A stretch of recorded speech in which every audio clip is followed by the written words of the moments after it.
Olá, está começando o videocast Caxias Conversa, o podcast da Câmara de Vereadores de Caxias do Sul, que tem como principal objetivo levar até você as informações do Legislativo caxiense, mas também aquelas que fazem parte do nosso dia a dia, como saúde. O nosso tema de hoje é o Alzheimer. Aliás, esse assunto eu vivi por muito tempo. Minha mãe foi diagnosticada com Alzheimer aos 74 anos, viveu até os 80 e precisou de muitos cuidados. Virou criança e só conhecia os filhos. De acordo com a Organização Mundial da Saúde, são mais de 50 milhões de pessoas no mundo diagnosticadas com algum tipo de demência. E é sobre isso que a gente fala hoje no nosso videocast. Para falar sobre o assunto, a geriatra Gabriela Petitot e também a empresária Daniela Grolli. Ela que tem a mãe diagnosticada com Alzheimer. Vamos falar sobre isso e eu gostaria de começar com você, Gabriela. O que é o Alzheimer? Uma doença? Uma demência? A gente fica na dúvida de falar, de fato, o que é o Alzheimer. E eu gostaria que você trouxesse a explicação para a gente. Obrigada por estar aqui. Obrigada pelo convite. O Alzheimer, ele é considerado uma demência, né? Alzheimer é uma doença neurodegenerativa do tipo das demências. As demências, até esse termo parece às vezes um pouco pejorativo, né? Quem não sabe, mas é o termo técnico mesmo, que se refere a declínio cognitivo e funcional. Como que é isso? Então, declínio cognitivo é a diminuição das capacidades mentais frente ao que a pessoa tinha antes, né? E declínio funcional é ela precisar de ajuda para fazer as coisas do seu dia a dia, como sair de casa sozinha, cozinhar, dirigir, né? E outras coisas, às vezes tomar banho, tudo. A demência, o Alzheimer é uma demência, então uma doença, né, dentro da demência. Além do Alzheimer, existem outras? Existem vários tipos. Alzheimer é 70% dos casos, mais ou menos, é disparado a mais comum. Então é muito comum essa confusão, assim, né, entre achar que Alzheimer e demência são a mesma coisa, mas é porque realmente é a mais comum que tem, mas existem outros tipos. Dani, obrigada por estar aqui com a gente. A Dani tem o caso da mãe, que foi diagnosticada com Alzheimer. Quando que vocês descobriram? Rafa, muito obrigada por estar aqui. Trazendo esse assunto, para mim, é uma maneira de ressignificar, né? É uma etapa do meu luto, né? Uma maneira de barganhar a trajetória ali da minha mãe. E de honrar também a existência dela, né? Porque ela, embora ela tenha Alzheimer, ela ainda nos ensina muito, né, nesse processo. Então, a gente diagnosticou ela propriamente dita em 2022, mais ou menos. E o que a doutora Gabi trouxe aqui, que é, né, a série de demências, e para nós foi bem importante, assim, o processo do diagnóstico. Acho que por eu estar na psicologia e ter um pouco do que eu sei, eu não sou psicóloga clínica, mas o que eu domino um pouco, o que eu aprendi, né, na faculdade. A minha mãe, ela tinha o primeiro diagnóstico dela, ele era o diagnóstico de demência frontotemporal, porque tinha muita afasia, ela tinha muita dificuldade de lembrar o nome das palavras. E quando a gente, na pandemia, isso se afunilou, né? A gente fala que alguns neurologistas falaram na época que as demências, elas aceleraram em até 3 anos. Não sei, né, Gabi, se tu depois puder, enfim, me dizer se isso é verdade ou não, mas na época, né, um médico tinha dito pra nós. E aí a gente buscou, no momento que a gente teve esse diagnóstico que era Alzheimer, eu pensei, é Alzheimer, é uma demência, não era Alzheimer, desculpa, era uma demência frontotemporal ou ela era o Alzheimer. Eu disse, é demência, né? Então eu vou, já que não tenho o que fazer, eu vou dar o que eu puder. E aí a gente levou lá pra Porto Alegre, e lá em Porto Alegre, então a gente fez uma consulta com um neurogeriatra, e ele não sabia dizer se era frontotemporal ou se era Alzheimer, porque a minha mãe sempre foi esquecida, sabe, Rafa? Ela, ao longo da vida dela, me parecia só a gente nega um pouco, né? Não sei se aconteceu isso, mas eu neguei muito inconscientemente, assim. Aliás, conscientemente, inconscientemente eu fiz movimentos na época. Eu busquei psicologia, uma psicóloga pra ela, exercício físico, ginástica cerebral. E então eu fiz alguns movimentos, mas a gente nega. Então eu achei que era só um cérebro demenciando. Porque a minha mãe tinha ensino fundamental incompleto, a minha mãe nunca foi atenta, a minha mãe sempre foi... Tinha um TDAH ali, que depois a gente, né? Tinha uma dificuldade de processamento auditivo também, que depois a gente veio descobrir, mas pra encurtar a resposta, a gente descobriu, então a gente fez um exame que se chama uma punção do líquor, eu não lembro como é que é o nome do exame em si, mas eles tiram ali no líquor e aí eles fazem a avaliação de quais as proteínas que tem, pelo que eu entendo, né? E aí foi constatado daí, então, que era Alzheimer, daí a gente começou a tratar e tal, mas ela é um Alzheimer precoce, né? Que a gente intitula, antes dos 65 anos, então se intitula como, se define como Alzheimer precoce, então os primeiros sintomas dela foram próximos 61, 62 anos, assim, bem característico. Bem importante tratar sobre isso, os sintomas. Porque como a Dani disse, a mãe esquecia algumas palavras, a minha, por exemplo, esquecia onde estava a chave, colocava uma coisa no lugar, não lembrava mais. E muitas vezes a gente se confunde com a idade, com de repente não ter uma vida ativa, né? Um cérebro ativo. Minha mãe não gostava muito de ler, mas ela gostava muito de ver TV. Enfim, os sintomas, a partir de que idade eles podem começar a surgir e quais são os primeiros? Então, os primeiros sintomas, o Alzheimer inicial, ele tem vários sintomas que são muito sutis, né? Então, às vezes a pessoa até passa desapercebido, se mora sozinho, de repente se não tem familiar presente, às vezes não nota, vai notar lá na fase moderada já. Então, o que são? São esses esquecimentos, onde que coloca objetos, esquece. Na verdade, o Alzheimer ele começa principalmente com a amnésia anterógrada, de coisas mais recentes, né? Anterógrada, que significa que é mais recente. Então, assim, e episódica, ou seja, o que aconteceu ontem, com quem que eu falei, qual que era o nome daquela pessoa, onde que era tal coisa. Então, é bem esses fatos. Também acontece aquele prejuízo da linguagem, que nem tu comentou, de não achar palavras, né? De diminuir muito o vocabulário, isso também é um sintoma inicial do Alzheimer. Dificuldade de fazer tarefas mais complexas e principalmente coisas que a pessoa fazia, então assim, dirigia a vida toda e começou a ter dificuldade, cozinhava a vida toda, começou a ter dificuldade, consertos em casa, né, coisas que realmente são um declínio frente ao prévio. Isso é bem importante para a gente detectar. E isso da pandemia, assim, eu queria comentar, realmente foi muito frequente.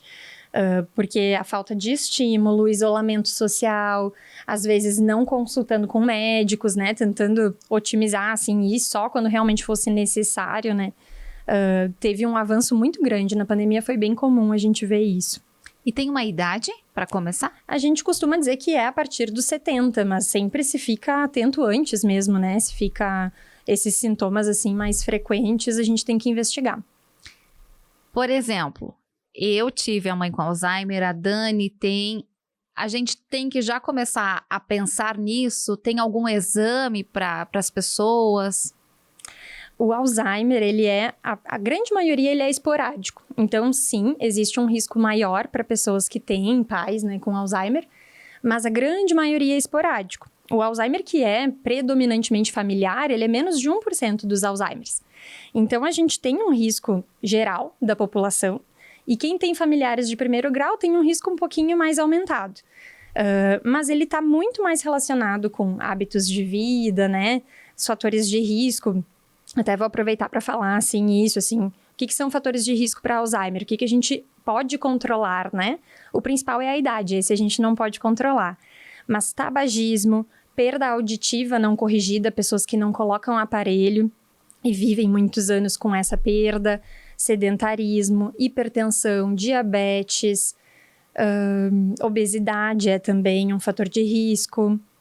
Enfim, essas outras doenças não controladas, todas são formas que a gente tem de intervir, né? Como que a gente pode se precaver, né? Para não ter Alzheimer, seria controlando esses fatores. Dani, como que é o dia a dia? Como é o nome da mãe? É Jocelira, mas é Lila, a gente chama ela de Lila. Uhum. Como é o dia a dia da Dani, da Rafa, da Gabi, que são as tuas irmãs, com a Lila? Hoje, ela mora com vocês? Não, a gente fez uma adaptação num residencial em janeiro. Hoje, A gente vai entrando nesse mundo, né, Rafa? E a gente vai vendo o quão é difícil conseguir profissionais que estejam aptos a cuidar de um idoso com Alzheimer. E minha mãe é uma idosa com Alzheimer ativa. Então, e eu achei que uma idosa ativa com Alzheimer, eu achei que era não fácil, mas eu achei que era um interesse um pouco maior das cuidadoras. Mas eu comecei a entender que não, que o interesse delas é por acamados, muitas vezes por ser mais fácil. E aí começou a ter um problema ali pra nós, porque a minha mãe, ela passa a ser uma pessoa vulnerável, né? A minha mãe, ela tem a independência, mas ela não tem mais autonomia. Então, ela precisava ter uma pessoa supervisionando as atividades dela, porque tem uma questão no Alzheimer que você precisa incentivar, mas até que ponto esse incentivo ele é seguro, né, guria? Seguro, porque a Gabi trouxe aqui agora da direção. A gente teve que tirar o carro da minha mãe. Ela sabia dirigir ainda. Mas eu não sei o quanto de reflexo ela tinha ainda, e o médico disse, agora não dá mais.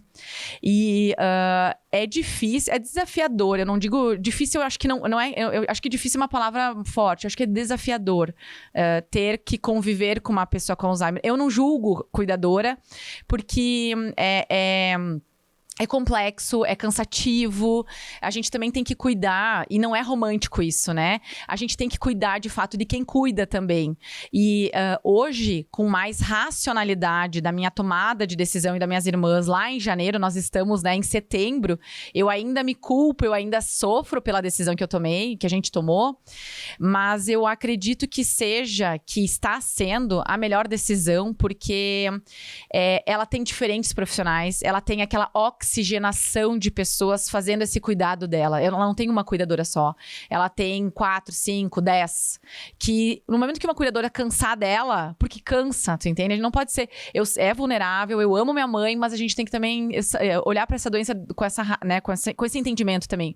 No momento que uma cuidadora cansar, tem outra que pode dar esse suporte, tu entende?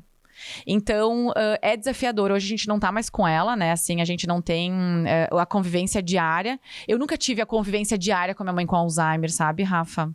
Então, claro que o que eu sei, eu via pelas câmeras, mas é bem desafiador, guria. Bem desafiador. Eu acho que eu não tenho noção, pra te falar bem a verdade. Eu não tenho noção.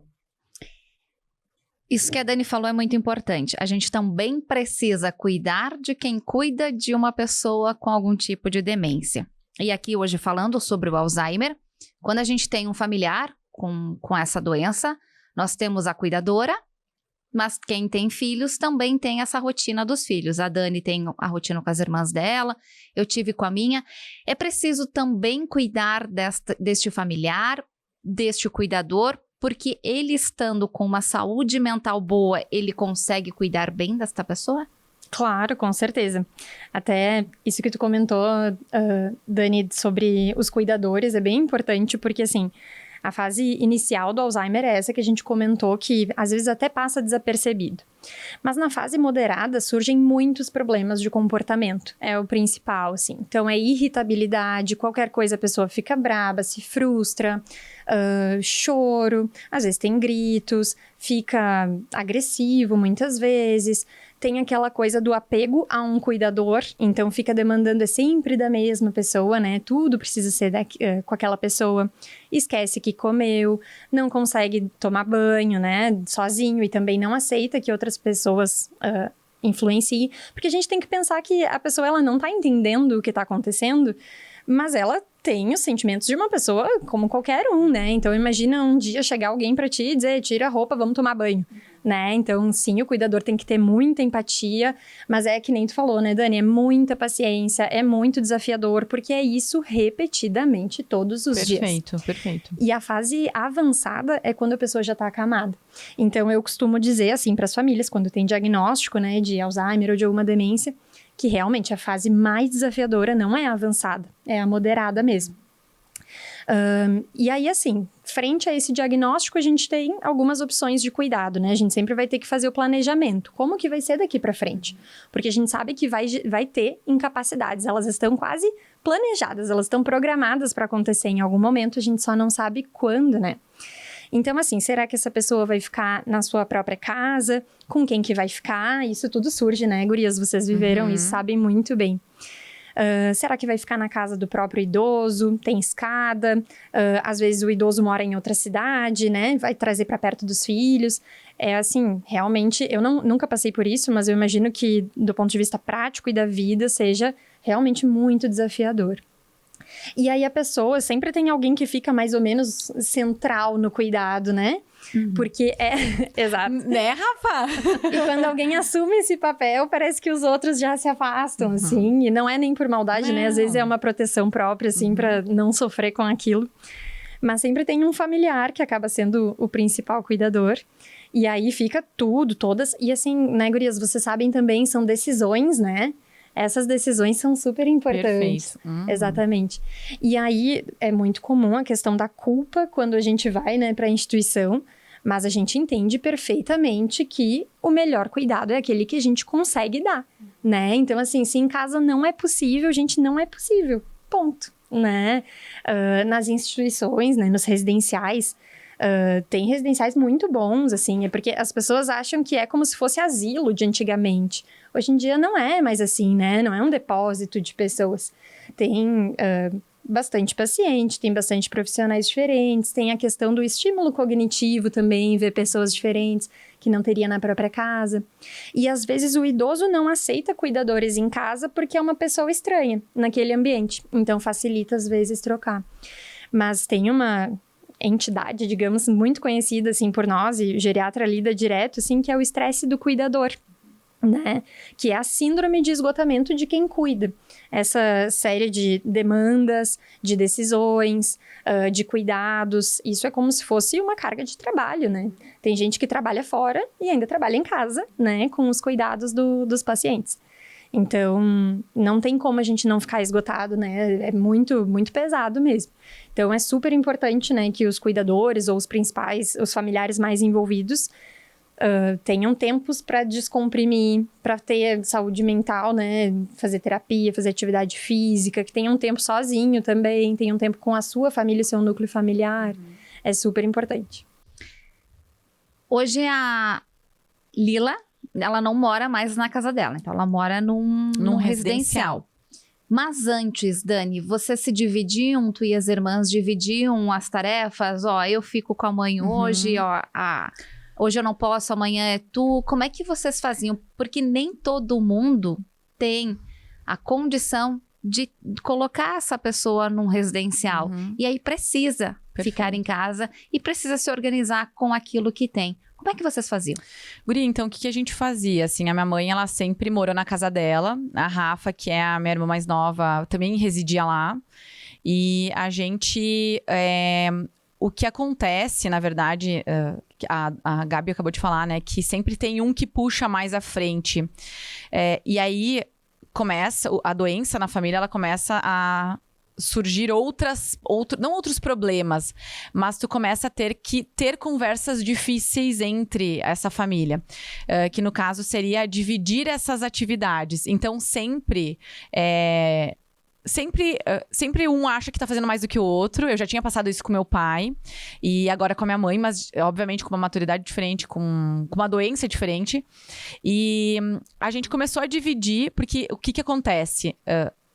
Quando tu tá numa doença como o Alzheimer, quando tu vê, eu agendar, a minha mãe tinha que cortar o cabelo, por exemplo, tá? Aí, então, assim, eu tinha que agendar o cabelo, eu tinha que lembrar que ela tinha que ir, eu tinha que ver se ela chegou, eu tinha que, sabe? Então... Fazer o pix do cabelo? Isso, é uma carga mental, né? Muito. Isso do cabeleireiro, né? Aí eu tinha que ir da psicóloga, da atividade física, da fonoaudióloga. Então, foi indo. Só que daí beleza, daí eu sentei, a gente colocou tudo no papel. Aí a gente começou a fazer grupos no WhatsApp com cada profissional. E aí eu comecei a dividir a carga, né? Só que até eu chegar nesse ponto, e outra, elas não faziam por mal também, tu entende? Porque eu também não, olha aqui, por favor, me ajudem. Não, eu também não tinha consciência disso, tu entende? E aí a gente foi dividindo. Então, olha só, sábado a gente fica com a minha mãe, então, ainda é hoje, né? Hoje a gente busca ela no residencial. Então, sábado, geralmente, ficam as duas, eu e a Rafa, né? Ou a Gabi também vem. E no domingo a gente dividia. Cada uma buscava ela pra almoçar e depois levava ela pra casa. Durante a semana, a Rafa dormia com ela lá. E a gente tinha uma cuidadora, né? Uma supervisora, uma pessoa que acompanhava ela, assim, né?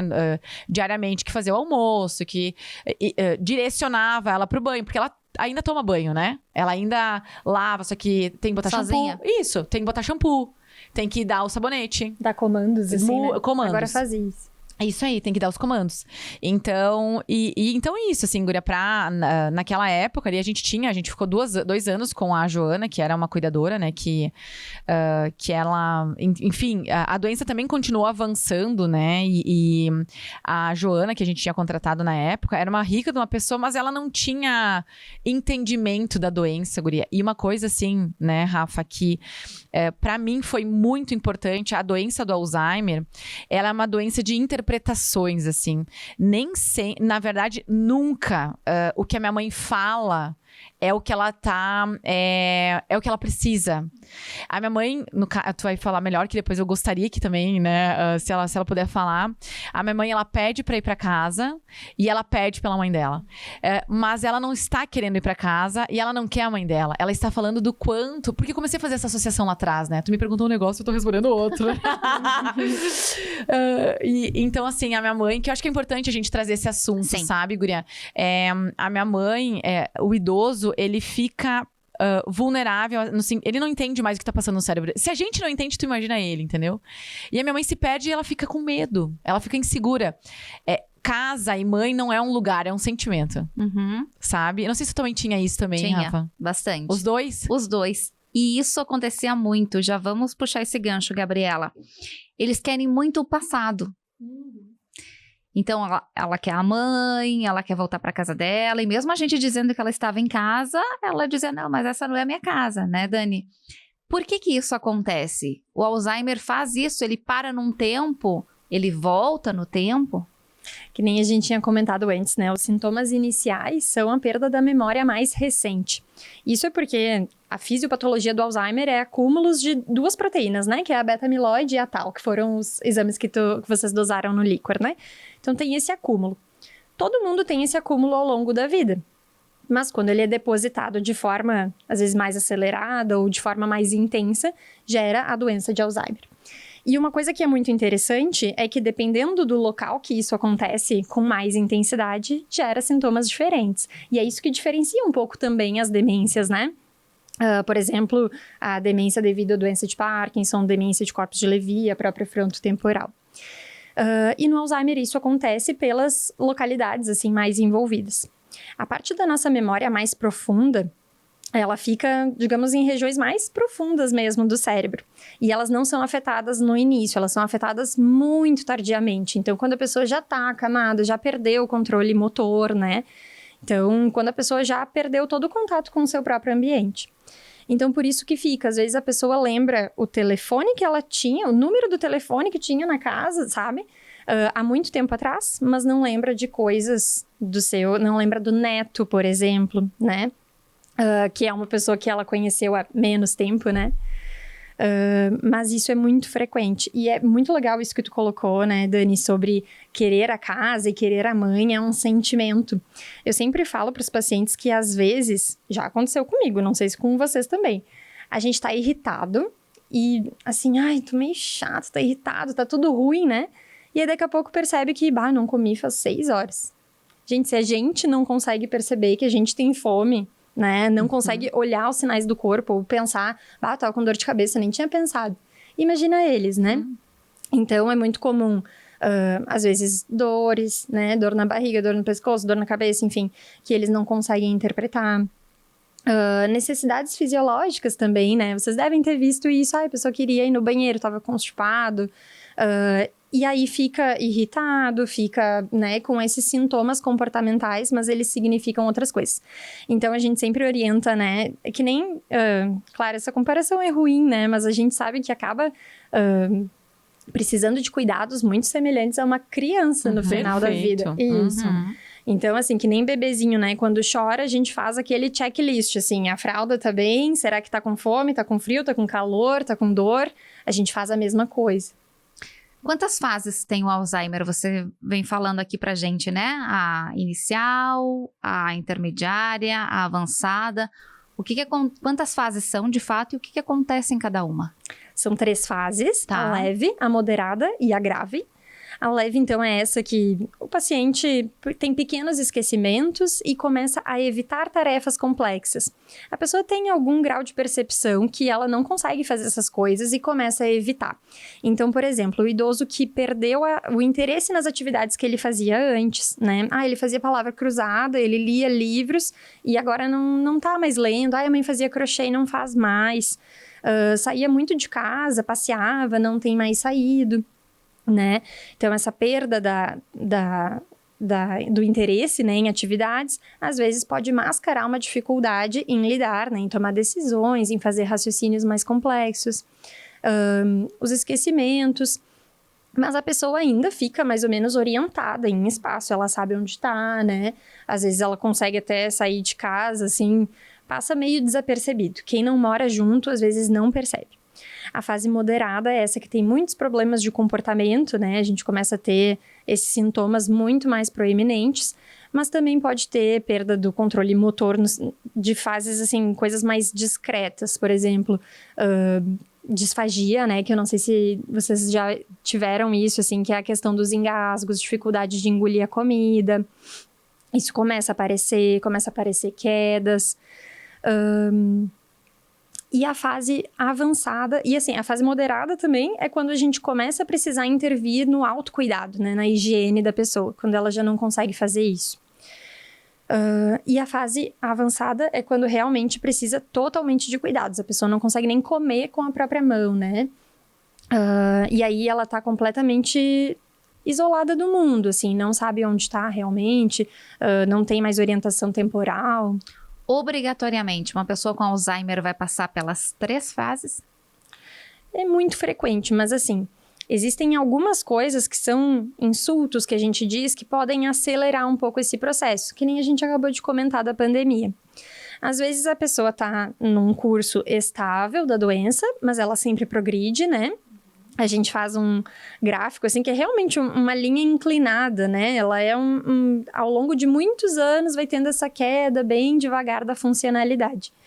Mas se tem alguma coisa, por exemplo, uma internação hospitalar, teve um AVC, teve uma pneumonia, ou às vezes troca de residência, conflitos na família também, se for com coisas muito importantes, elas podem significar um degrau nessa evolução, né? Então, diminui muito e a gente investiga, enfim, vê se tem alguma coisa associada, mas às vezes é progressão de doença devido a esse estresse, né? Alguma coisa que saiu do controle.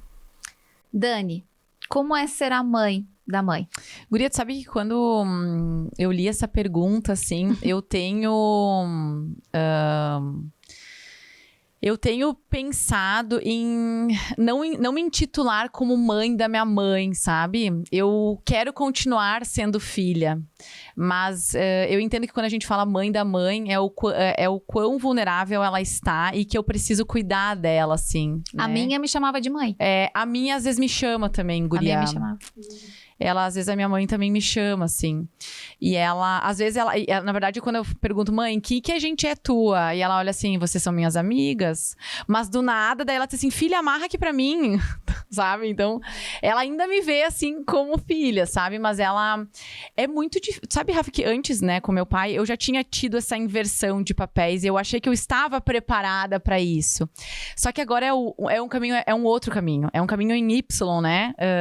A relação que eu tinha com a minha mãe era diferente, com meu pai, a doença ela é diferente. A minha mãe sempre foi uma mulher vulnerável, sensível.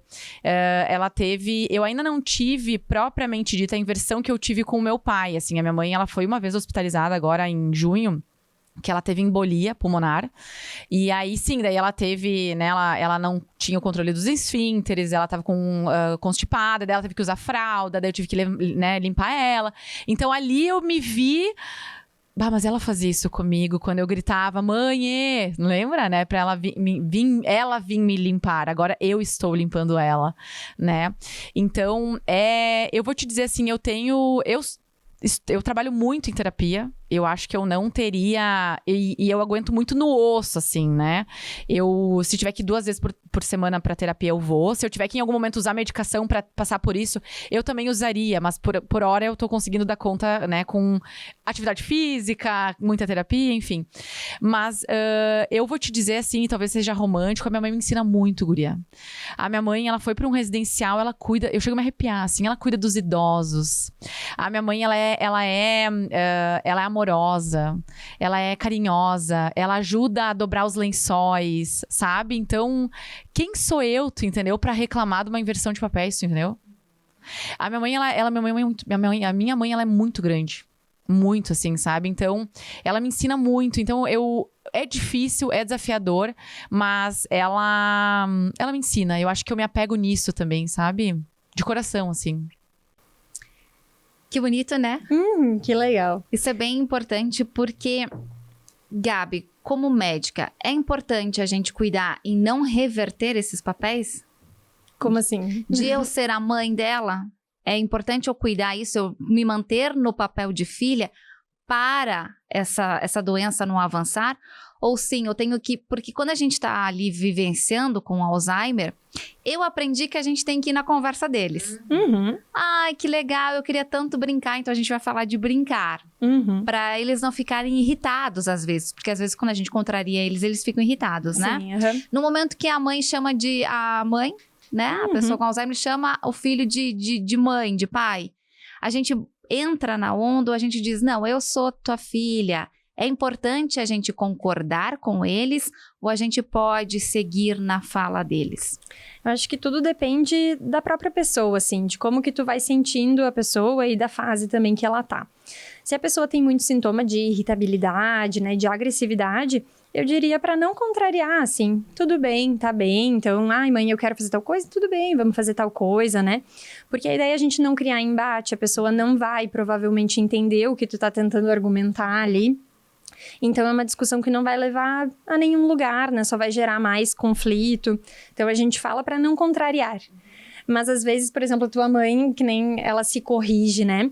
Tem essa fase leve a moderada, a pessoa oscila. Às vezes, ela tem a compreensão e, às vezes, ela não tem. E tá tudo bem, assim, né? Isso acontece. Algumas famílias até chegam em negação, dizendo, não, mas às vezes ela sabe, então ela tá fingindo agora, né? Mas não, isso também faz parte da doença, essa oscilação, né? Essa mudança. Então, você tá numa fase mais inicial, de repente, se tu falar pra ela, né? Do tipo, mas eu sou tua filha. Dela, tá, é verdade. Né? Então, depende muito desse comportamento, como que a pessoa vai reagir, né? Certo. Para a gente cuidar, para não ter um Alzheimer, o que a gente pode fazer desde já? A vida saudável. Mas existe alguma coisa além disso? É mais ou menos aquilo que a gente comentou sobre os fatores de risco, né? A idade, que nem eu falei, não é modificável. Então, a gente, quanto mais velho, mais chance tem. O que a gente pode mudar de mais significativo, assim? Coisas da vida... infantil, digamos assim, é a escolaridade, né? A baixa escolaridade, ela predispõe a Alzheimer. Então, isso é um fator de risco já modificável na primeira infância. Na vida adulta, o que seria? O principal é a perda auditiva. 8% dos casos seriam não reversíveis, né? Mas preveníveis se a gente tratasse surdez, né? Se a gente tratasse perda auditiva. A pessoa vai se isolando, vai perdendo estímulo e é muito, muito associado. O tabagismo, né, super importante também para demência vascular, não só o Alzheimer, gerando AVC, né, e microlesões também vasculares. Diabetes, tratamento de diabetes, de hipertensão, também não só para Alzheimer, mas para outros tipos de demência. Atividade física, né, para evitar o sedentarismo. Sedentarismo e obesidade também são fatores de risco com um peso importante na prevenção do Alzheimer. Acho que seria mais ou menos isso, alimentação também, né? Dani, nós estamos tratando do Alzheimer, que é uma campanha muito importante no mês de setembro. A gente vai rodar esse videocast durante todo o ano, mas setembro é focado na conscientização da prevenção do Alzheimer e também no entendimento. Porque quando a gente fala de Alzheimer, quem é da família tem que aprender a viver com a doença e não tem outra escolha. Mas e quem é de fora? Como é que tu vê as pessoas? Por exemplo, quando tu vai no mercado, quando vem uma visita, alguém que não faz parte daquela rotina. Tu acha que as pessoas precisariam falar mais sobre o Alzheimer? Guria, absurdamente, assim. Eu acredito que eles precisariam, mas eu não sei se isso seria possível, sabe?